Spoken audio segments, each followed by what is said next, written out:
गायत्री महामंत्र एक बार मेरे साथ दोहराओ। ओम भूर्भुवः स्वः तस्य वितुर्वरेण्यं भर्गो देवस्य धीमहि धियो यो नः प्रचोदयात्। कल जहां पर छोड़ा था वहीं से आगे चलने का प्रयास करेंगे।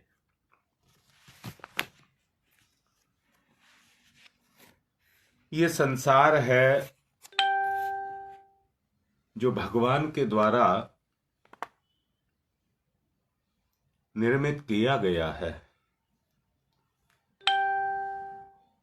और इसको गति देने के लिए जिसमें इंसान को पैदा किया गया है।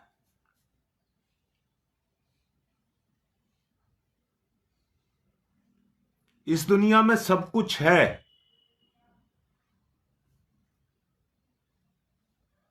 पर आपको यह देखना होगा कि आपकी दुनिया में क्या क्रियाशील है।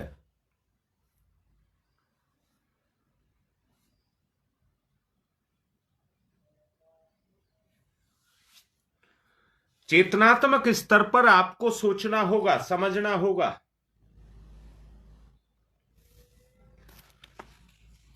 इस दुनिया में अच्छा भी है और इस दुनिया में बुरा भी है। भगवान ने सृष्टि को कुछ इस तरह का बनाया है, इसमें गाय, बैल, भैंस, घोड़े, ऊंट, भेड़, बकरी ये भी बनाए हैं, परंतु सिंह, शेर, व्याघ्र, भेड़िया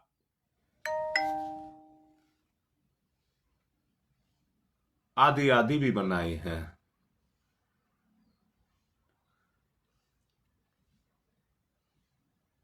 जो गाय, भैंस, भेड़, बकरी बताई वो आदमी के लिए उपयोगी हैं।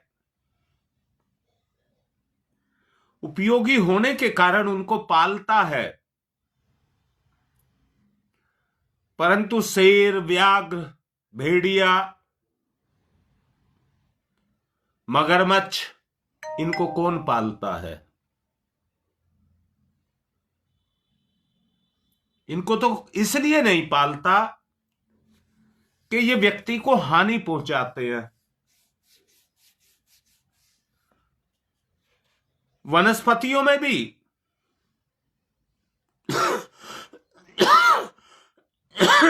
ऐसे वृक्ष हैं जो व्यक्ति को फल देते हैं, परंतु ऐसे भी तो है जो कांटे देते हैं।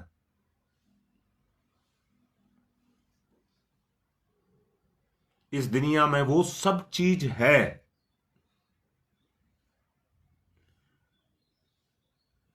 विषैले, कष्टकारक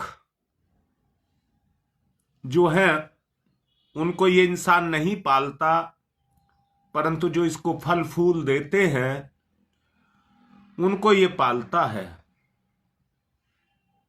इस दुनिया में फल, अन्न, फुलवाड़ी, औषधि इसके भी पुष्प हैं जिनको बड़ी सावधानी से पाला और पोषा जाता है।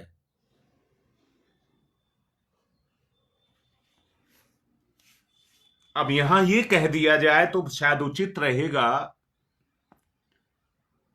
ईश्वर की अगणित शक्तियां इस संसार में काम करती हैं।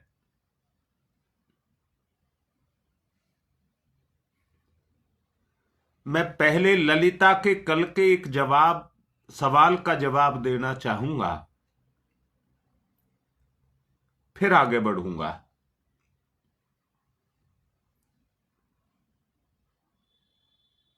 और कल इसने बात की थी, मैं बात कर रहा था शारीरिक रोगों की और इसने बात की थी मानसिक रोग की।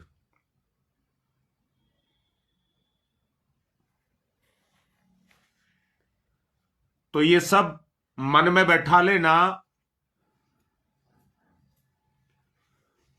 3/4 कष्ट, 3/4 कष्ट मन का होता है और 1/4 कष्ट शरीर का होता है।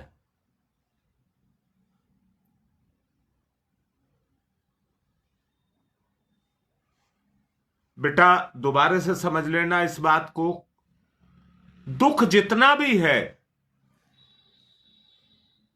जितना भी दुख है, यहां मैं कहूंगा एक आदमी के पास गरीबी है तो 10 रुपया खर्च करना भी उसके लिए मुसीबत है।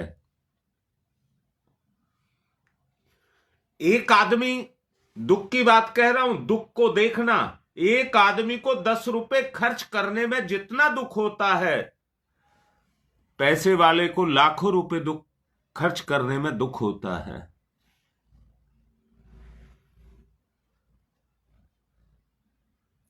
उदाहरण कहूंगा,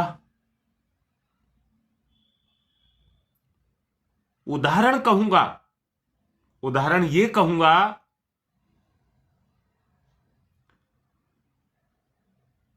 हमारे ही एक जानकार हैं,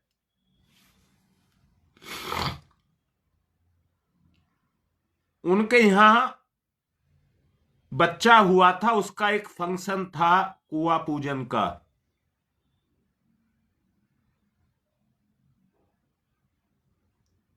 जिस बिटिया को वो बच्चा हुआ था,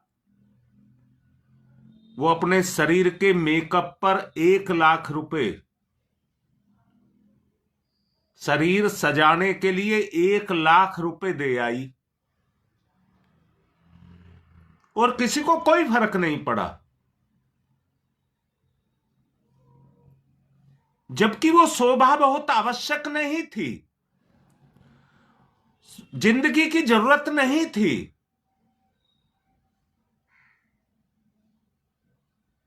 और उसको 1 लाख रुपया देकर के खुशी मिली।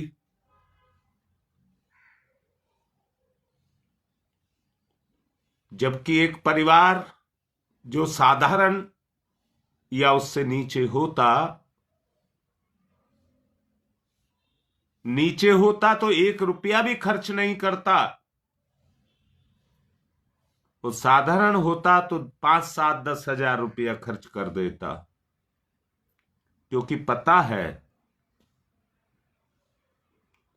सोने के बाद अगले दिन उठना है और नहाना है, तो वो 1 लाख रुपया नाली में बह करके चला जाएगा।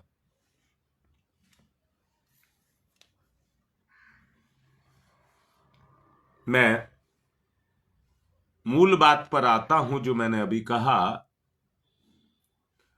दुख का कोई आकार प्रकार नहीं है, ना सुख का कोई आकार प्रकार है, ये केवल अनुभूति है जो मन को 3/4 और तन को 1/4 भोगनी पड़ती है।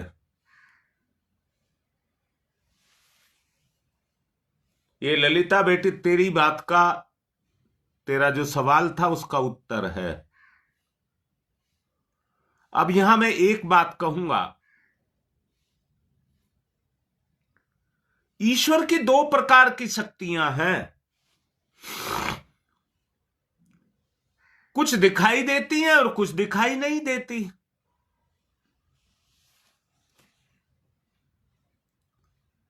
जो दिखती हैं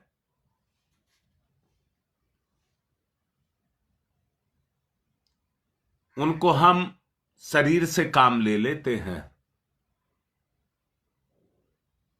और काम करके उनसे अपनी पूर्ति कर लेते हैं। पर कुछ शक्तियां ऐसी हैं जो दिखती नहीं है। अच्छा बताओ, सोचो, भूकंप, ओला, विस्फोट, युद्ध, महामारी, दुर्भिक्ष, अतिवृष्टि, अग्निकांड, ये चीजें दिखती हैं क्या?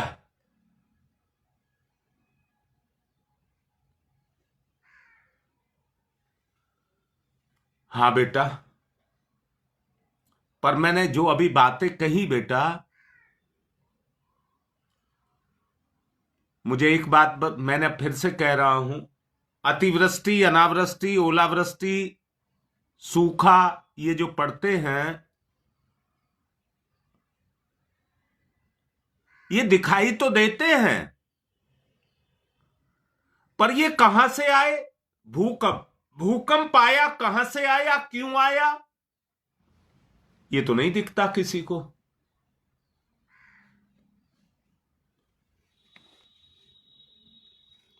पर एक बात तो है कि ये आते हैं तो व्यक्ति को बहुत नुकसान पहुंचा जाते हैं। मैं दोबारा से कह रहा हूं, ठीक से समझना। ओले पड़े, पवन बोल बेटा, बाबा राम बोलो। ओले पड़े तो उसका दुख किसान को होगा या शहर में रहने वाले जो नौकरी पेशा व्यापारी आदमी हैं उनको होगा?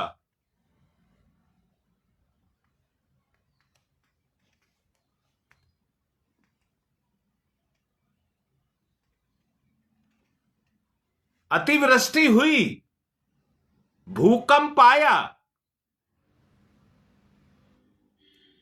अच्छा अगर ऐसा होता, भूकंप आता, गांव से लगाकर शहर के सबके घर गिर जाया करते तो सबको दुख होता।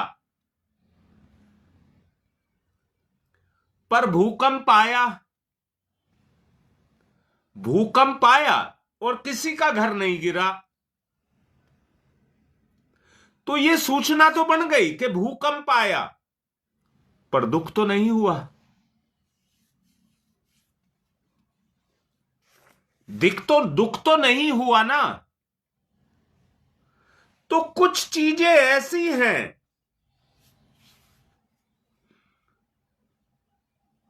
हां बाबा राम देखो, सच्चाई को देखो, घटना तो घटी परंतु नुकसान नहीं हुआ, तो उसका दर्द नहीं होगा। अब मैं फिर से कह रहा हूं बाबा राम, अगर ओले पड़े तो फसल उजड़ेगी, जो किसान का उसके साथ आत्मा का लगाव है। पर ऐसा नहीं है, जो शहर में रह करके खा रहे उनको फर्क नहीं पड़ेगा। अगर गांव की फसल ही उजड़ गई तो शहर में कहां से आएगी?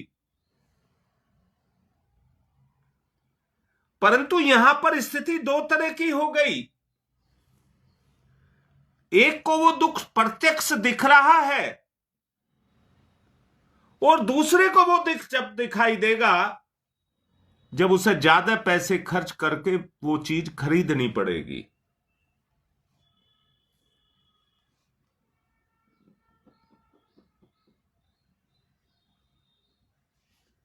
हां पवन, बात तो बेटा तेरी ठीक है, पर मुझे एक बात बता बेटा, खेत में अगर जो भी खेती बच गई ओलावृष्टि से, जो भी पैदा हुआ, किसान उससे सबसे पहले अपनी पूर्ति करेगा या समाज की पूर्ति करेगा?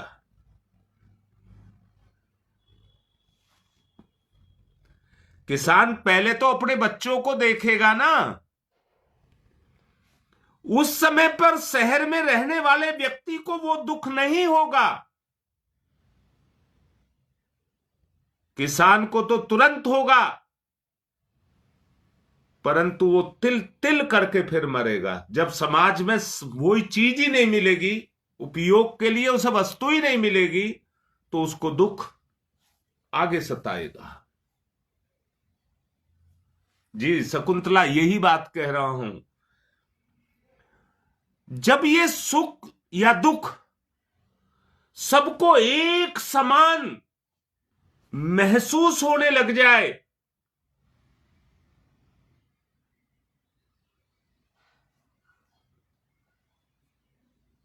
जरा बताओ, दुर्भिक्ष क्यों आया, भूकंप क्यों आया, अतिवृष्टि क्यों हुई, ओलावृष्टि क्यों हुई? इनके पीछे कोई तो बात काम करती होगी। अरे कोई तो शक्ति काम करती होगी जो ये आई।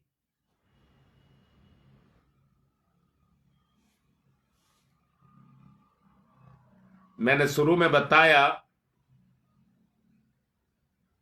गाय भैंस भेड़ बकरी बैल इनको सब पालते हैं, परंतु शेर व्याघ्र भेड़िया और जो रीछ है इनको हर आदमी नहीं पालता है।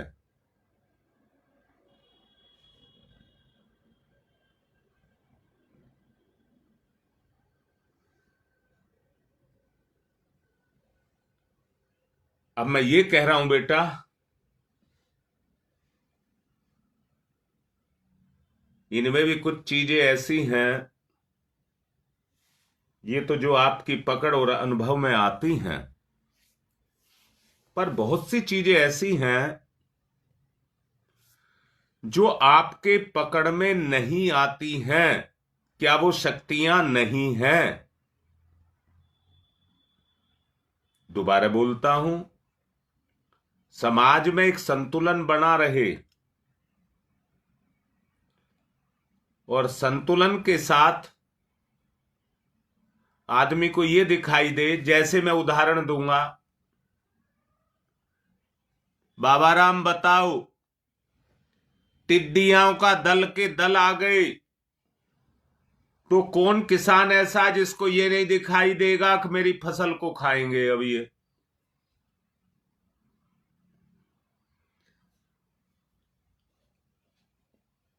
बोलो, सबको दिखाई देगा कि नहीं टिड्डियों को देख करके? ऐसे ही दुनिया में महामारियां बीमारियां वो भी आ जाती हैं, पर मैं पूछता हूं किसको दिखाई देता है?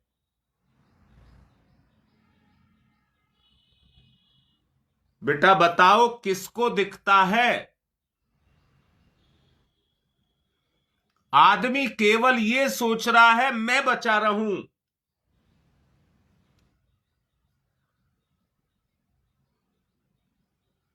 हां पवन, वो अपने स्वभाव से किसी का नुकसान करने नहीं आता, पर एक बात बता रहा हूं बेटा, वो जब अति ओलावृष्टि होती है तो थोड़ी सी ही देर में फसल को बर्बाद कर देती है। पर दूसरी बात भी कह रहा हूं बाबा राम, बोलना, जब ओले पड़ते हैं फसल के डुंठ दोबारा से फूट आते हैं। बोलो, जो फसल कट गई वो दोबारा से फूट करके निकल आती है, उसकी कृपा से, उसकी कृपा से। पर ओला नीचे जमीन पर गिरते के साथ ही पिघलना शुरू कर देता है और अपने अस्तित्व को मिटा लेता है। फसल नहीं मिटती, एक बार मिट भी गई तो फिर वो करके फिर पैदा हो जाती है, पर ओला मिट जाता है, वो कुछ ही मिनट के बाद खत्म हो जाता है, अपने अस्तित्व को पिघाल करके खत्म कर देता है। समझाने का मेरा मतलब ये है, बुराई को समझाने का। अगर हम अंदर से खड़े हो जाएं, हमारे कर्मों के द्वारा जो हमारे कर्मों के परिणाम हैं वो लौट करके हमारे पास आएंगे। उनमें से कुछ हितकर हैं और कुछ अहितकर हैं। अपना आपा सदा उनका लाभ ढूंढता रहता है। अंदर से देखो, जो मैंने कहा, अपना आपा केवल लाभ ढूंढता रहता है, परंतु प्रयत्न पूर्वक हमें उनके लाभ हानि को समझना पड़ेगा।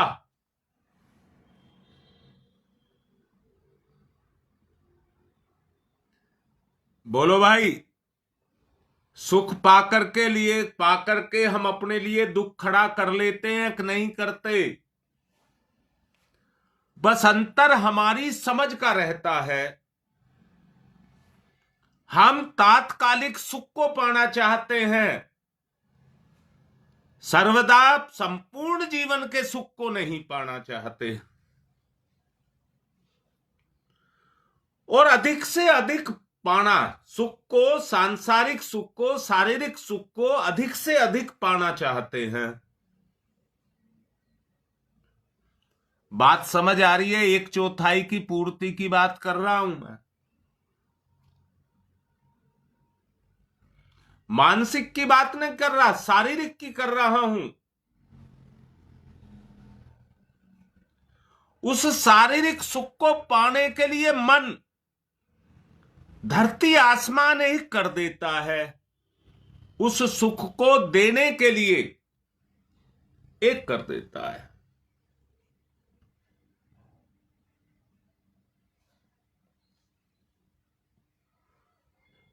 परंतु मन ये नहीं पहचान पाता, मेरा शरीर को दिया हुआ आज सुख कल मुझे ही कितने कष्ट देगा। मन को, मुझे मतलब मन को कितने कष्ट देगा।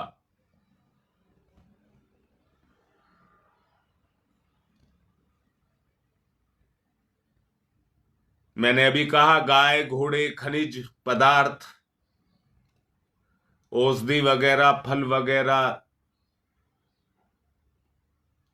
ये इस संसार में आते हैं इंसान को सुख देने के लिए, उसकी दिनचर्या को चलाने के लिए, उसके शरीर को चलाने के लिए वो इस संसार में आते हैं। इसलिए मनुष्य उनके लिए सदा प्रयत्नशील रहता है। यदि इनकी उपेक्षा करता है तो ये इसके लिए हानिकारक हो जाते हैं। इसलिए वो शुरू से ही इनकी खोज में लग जाता, उस सुख की खोज में लग जाता जिससे वो उसका फायदा उठा सके।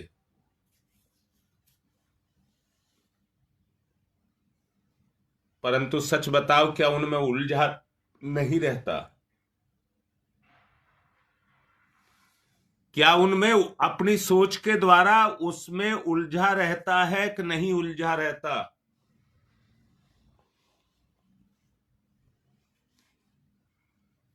शकुंतला, बातें तो बहुत लंबी लंबी मेरे पास हैं समझाने के लिए,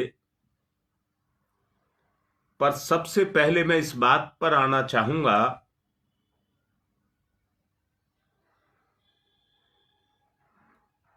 कि हमारी साधना कैसे शुरू हो। अभी तक मैंने भूमिका जमाने की कोशिश की है।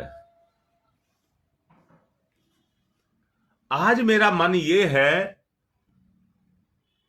कि हम कैसे अपने आप को साध सकें, चिर निरंतर आनंद, परमानंद हमको मिल सके। बाद में समझाऊंगा ईश्वर की अनंत शक्तियों के बारे में, जिसमें ब्रह्मा, विष्णु, महेश, गणेश, इंद्र, शिव ये सब हैं। इनको बाद में बताना चाहूंगा।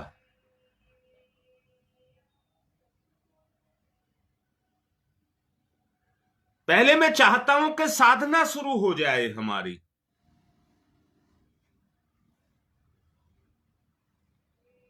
शकुंतला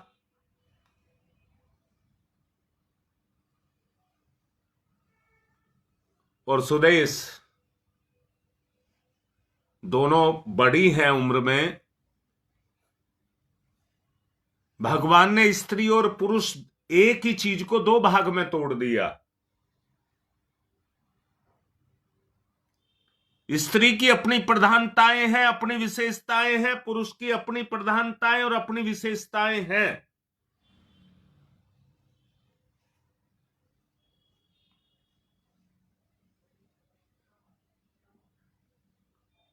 एक स्त्री की इच्छा अपने अंदर से होती है संतान की, पुरुष की नहीं होती है।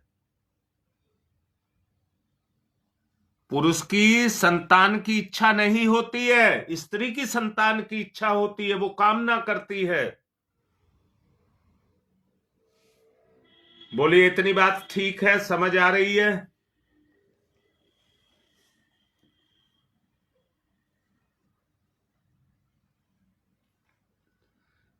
जब उसकी कामना होती है तो वो अपने अपने अंदर ही उस विचार को पोषित करती है। उसकी आंतरिक शक्तियां जो ईश्वर प्रदत्त उसके पास हैं, उनको आप मोटे तौर पर हार्मोन्स भी कह सकते हैं। वो उसकी देह के अंदर जो चेतना है उसमें क्रियाशील हो जाते हैं।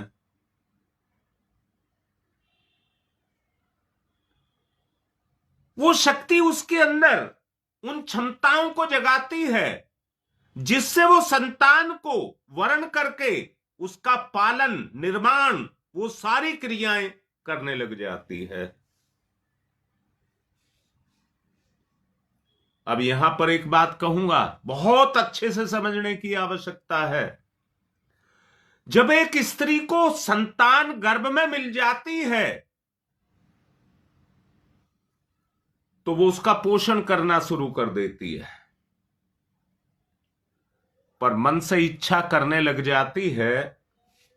वो उसे आंख से देखना चाहती है, तन से छूना चाहती है, वो अपना प्रेम उसको देना चाहती है। उसकी इच्छा कन्वर्ट होती रहती है, बदलती रहती है।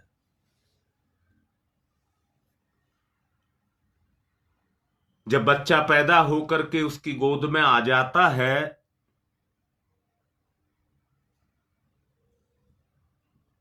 उसकी सांसारिक जरूरतें, उसकी इस बच्चे की सांसारिक जरूरतें मां को अंदर से महसूस होने लग जाती हैं। मां को अंदर से महसूस होने लग जाती हैं। पवन बेटा, अब मैं बात मां और बच्चे की कर रहा हूं। दोनों की प्रकृति आपस में मिलती है, मेल खाती है। प्रकृति मेल खाती है तो दोनों एक दूसरे को इतना चाहते हैं। बच्चे को हमेशा कभी भी आप देखना, मां के कंधे पर सिर रख करके निढाल हो जाता है। कोई भी बच्चा देखिए, जब उसका लाड़ आएगा बच्चे का अंदर से, तो अपने मां के कंधे पर अपना सिर रख करके समर्पण कर देता है।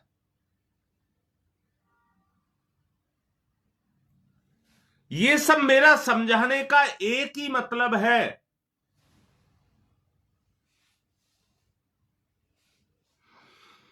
जीवन को उजाड़ने वाली और जीवन को बसाने वाली सब शक्तियां आपके अंदर हैं।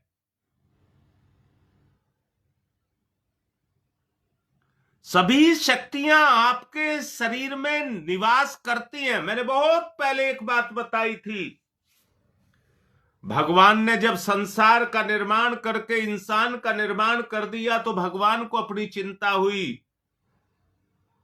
कि इस इंसान को बना करके इसको मैंने इतना समझदार, मजबूत बना दिया है कि मुझे भी शांति से नहीं रहने देगा।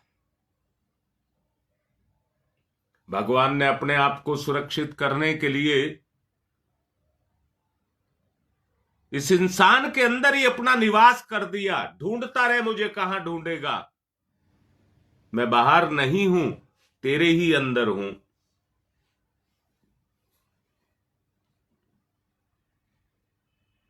अच्छा, सबके सब सोचो और बताओ,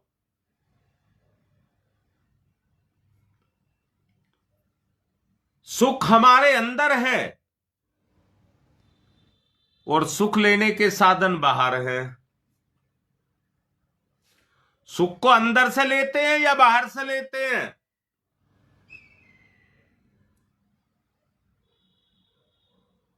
सुख की अनुभूति अंदर है पर सुख संसार में है। बाहर से हम लेते हैं।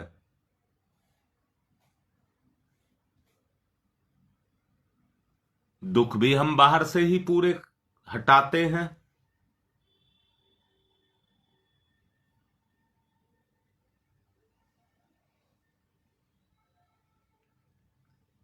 हां, सुख अंदर है, साधन बाहर है बेटा।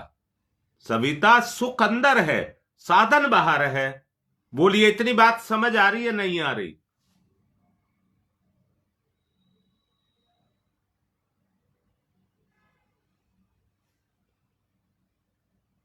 चलिए अब आगे चलो। फिर आगे ये चलना है क्या सब कुछ अपने अंदर समाया हुआ है। आप जिस तरह से सुख को लेने के लिए अपने आप को दो भाग में बांटते हैं,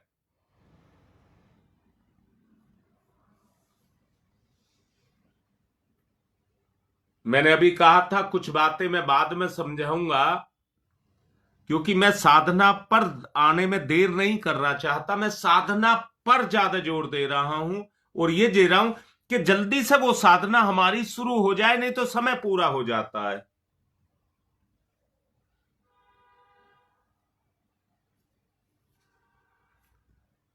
तो शकुंतला बोलो,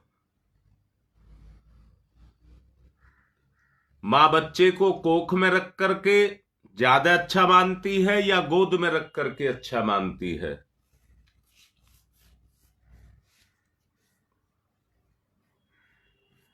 मां को सबसे अच्छा कैसे लगता है?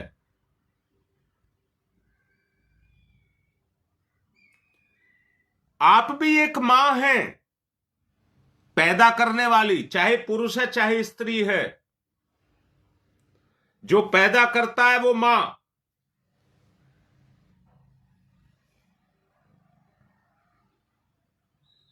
पवन, ठीक बात है बेटा जो लिखा है। सुदेश, ठीक है जो बात लिखा है। तो भाई एक काम कर लो, अपने भगवान को अपने से अलग कर लो। बेटा निचोड़ की बात बता रहा हूं, अपने भगवान को अपने से अलग कर लो। यही कह रहा हूं, भगवान को शकुंतला अपनी गोद में बैठा लो।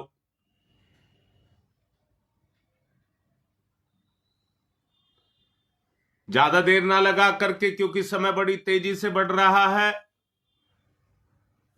इसलिए मैं सीधी सीधी बात कर रहा हूं और साधना करा रहा हूं।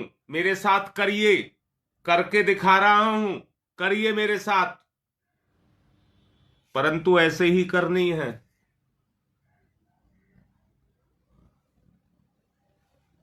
किसको लेकर के चलूं तुम में से?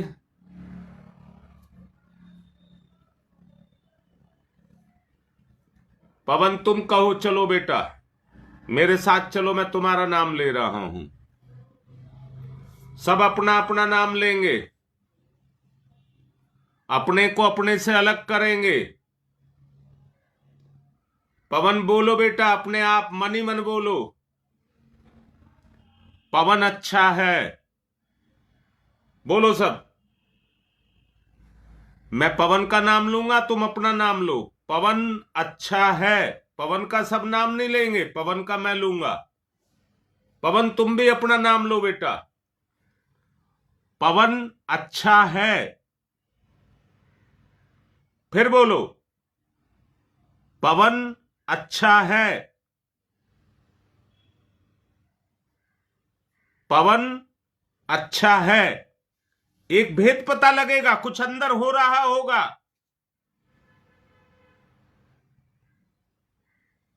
पवन अच्छा है तो वो भगवान का गुण है। पवन बुरा है तो वो मेरा दुर्गुण है। और मैंने ही अभी कहा है आपसे,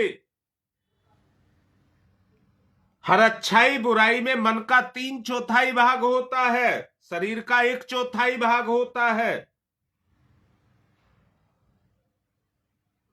शरीर से हम पूजा पाठ कुछ भी कीर्तन ये सब करते रहें, उसका तो 1/4 हिस्सा है। मन का 3/4 हिस्सा है। फिर कहो, जरा महसूस करो, कहो मेरे साथ, महसूस करो। पवन अच्छा है। पवन बेटा तुम्हें कैसा लग रहा है? अपनी अपनी आंतरिक स्थिति को बताओ। पवन अच्छा है। पवन अच्छा है। अपने अंदर से महसूस करो कैसा लग रहा है। सबको, सब महसूस करो अपने आप को।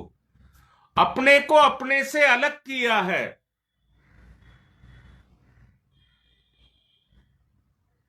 और अच्छाई को ढूंढा है। पवन अच्छा है।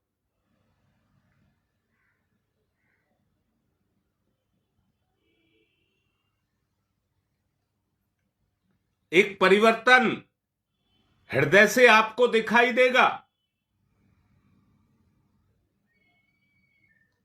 अब यहां से एक जिज्ञासा जगेगी। पवन को बहुत अच्छा बनाना है।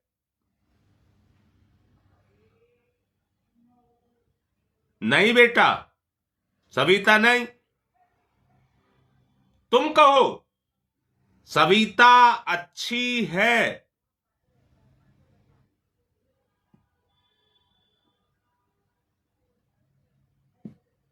बेटा सविता ने सविता को अपने से अलग कर दिया। जैसे मां ने अपना जिगर का टुकड़ा गर्भ से जन्म दे करके अपनी गोद में ले लिया। बोलो, ललिता अच्छी है। अनुभव करो अंदर से।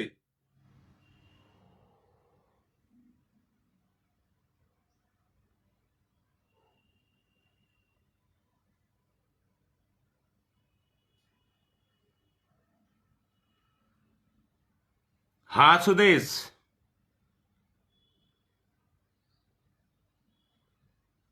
ये आत्मा का मन का भेद है। 3 अलग अलग शक्तियां हो गई, शरीर, मन और आत्मा।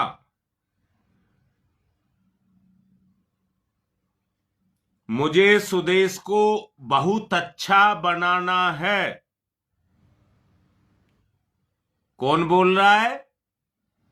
सुदेश बोल रही है। मुझे सुदेश को बहुत अच्छा बनाना है।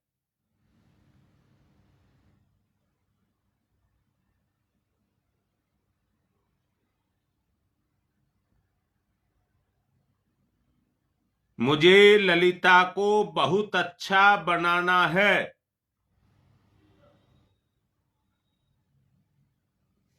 बेटा ये साधना है, यही साधना है।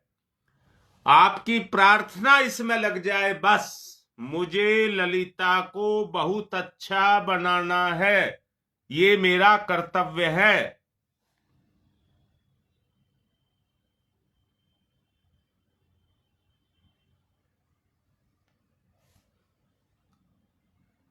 बेटा समय क्योंकि हो चुका है, इससे आपका विचार एक जगह पर बंध जाएगा।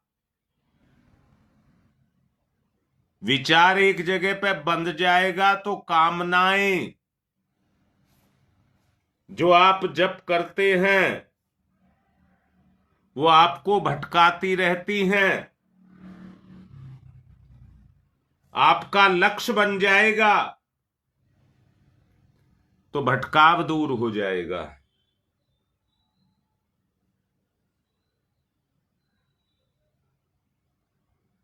जी बेटा, जी बेटा, जी बेटा,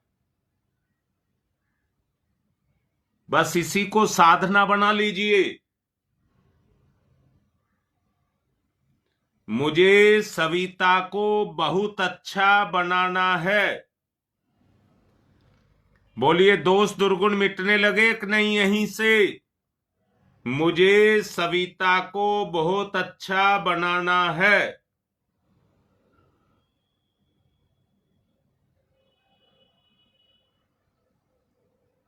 आपको टारगेट मिल गया। कैसे बनाओगे? भगवान का सहारा लेकर के, आत्मा का सहारा लेकर के। भटकाव दूर हो जाएगा।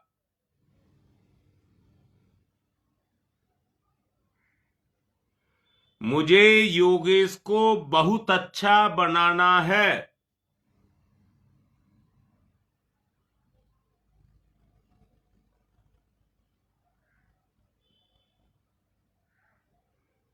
ये तो बात ठीक है शकुंतला, परंतु जब शकुंतला से अपने आप को अलग करेगी तभी कर पाएगी, वरना शकुंतला शकुंतला में ही दफन हो जाएगी।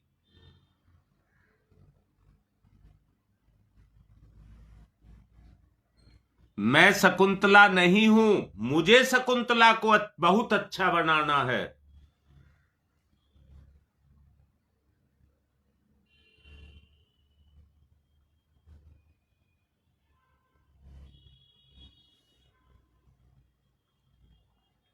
ये आत्मिक शक्ति है जो अपना काम करेगी।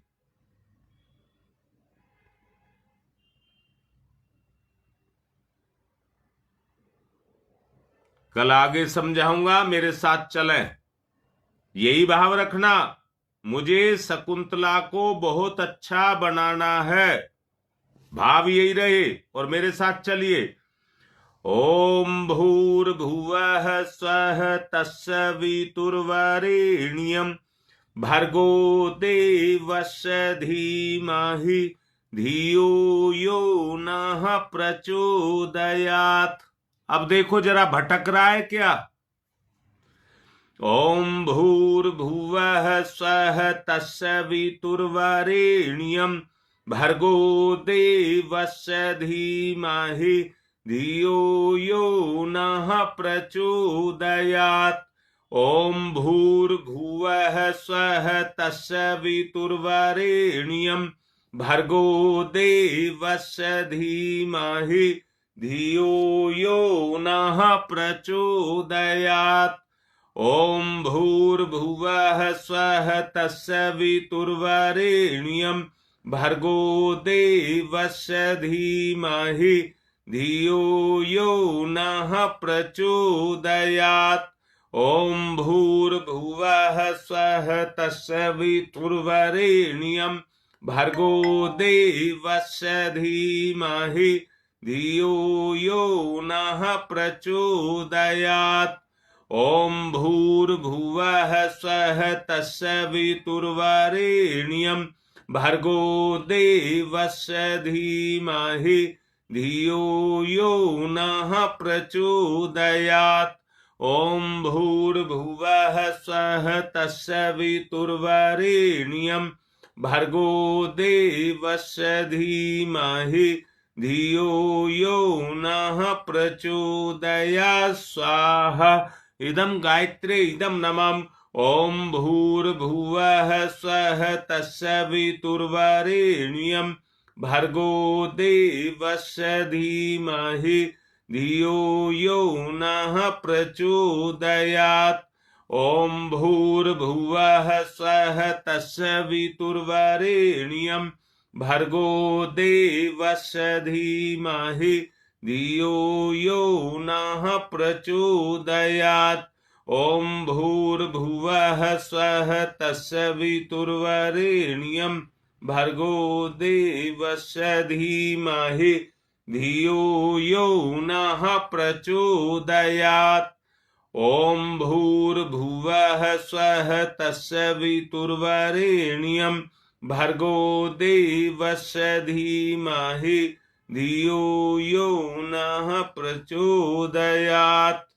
ओम भूर्भुवः स्वः तत्सवितुर्वरेण्यं भर्गो देवस्य धीमहि धियो यो नः प्रचोदयात्। ओम तम सोमा ज्योतिर्गमय। ओम तम सोमा ज्योतिर्गमय। तम सोमा ज्योतिर्गमय। असतो मा सद्गमय। असतो मा सद्गमय। असतो मा सद्गमय। मृत्योर्मा मृतं गमय। मृत्योर्मा मृतं गमय।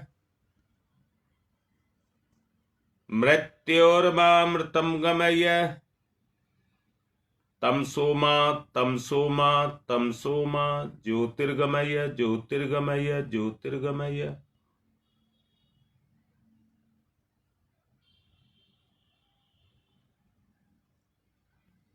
असतोमा अस्तोमा अस्तोमा सद्गमय सद्गमय सद्गमय। मृत्योर्मा मृत्योर्मा मृत्योर्मा मृतम गमय मृतम गमय मृतम गमय है। दोनों हाथ रगड़िए, मुख पर फिराइए।